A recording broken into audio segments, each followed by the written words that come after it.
প্রতি ৩ দিনে মৃত্যু হচ্ছে একজন নির্মাণ শ্রমিকের। বিগত ১০ বছরের পরিসংখ্যান দিচ্ছে এই তথ্য।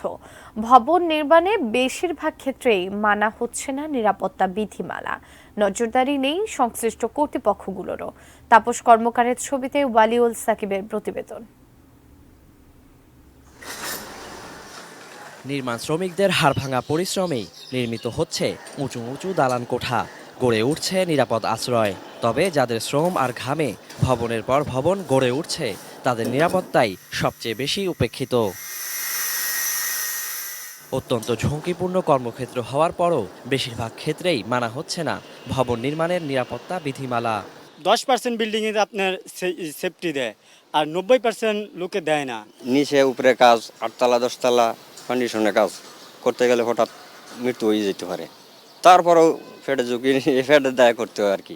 সেফটি অ্যান্ড রাইটস সোসাইটির তথ্য অনুযায়ী গেল 10 বছরে কর্মক্ষেত্রে দুর্ঘটনায় প্রাণ হারিয়েছেন 1396 শ্রমিক। এই হিসাবে প্রতি 3 দিনে মারা যাচ্ছেন অন্তত একজন। নির্মাণ শ্রমিক বলে কি তার জীবনের মূল্যটাকে সরকার কর্তৃপক্ষ গুরুত্ব দিচ্ছেন না? রাষ্ট্রের তো অনেক দায়িত্ব রয়েছে, সেই দায়িত্বটা রাষ্ট্র কতটুকু করতেছে সেখানে আজকে আমাদের প্রশ্নটা করা খুবই প্রয়োজন।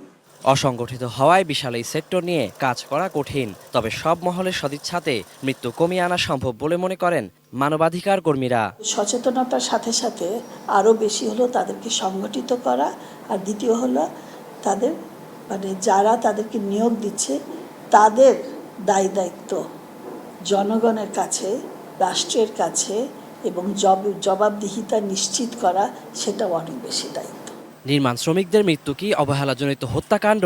প্রশ্ন উঠছে নির্মাণ প্রতিষ্ঠান ও সংশ্লিষ্ট কর্তৃপক্ষের দায়িত্ব নিয়েও। ইমারতের বিধিমালার জন্য রাজুক, বাংলাদেশ ন্যাশনাল বিল্ডিং কোডের জন্য যেহেতু সংগঠনই তৈরি হয়নি, সেখানে সরকার অথবা রাজুক বা গণপূর্ত মন্ত্রণালয়, সিটি কর্পোরেশন এবং পরিবেশ অধিদপ্তরের এই ক্রমাগত নিবিড় পর্যবেক্ষণের অভাবে অবহেলাজনিত হত্যাকাণ্ডগুলো ঘটিয়ে চলেছে।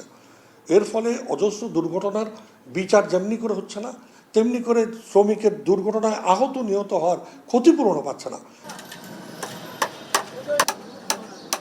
নিরাপত্তার অভাবে কর্মক্ষেত্রে নির্মাণ শ্রমিকদের মৃত্যুকে অবহেলাজনিত হত্যাকাণ্ড বলে মনে করেন অনেকেই।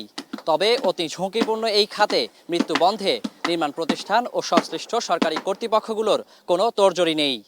কোনো রকম নিরাপত্তার বালাই ছাড়াই যেন চলছে মৃত্যুর বিশাল কর্মযজ্ঞ। ওয়ালিউল সাকিব, এটিএন নিউজ, ঢাকা।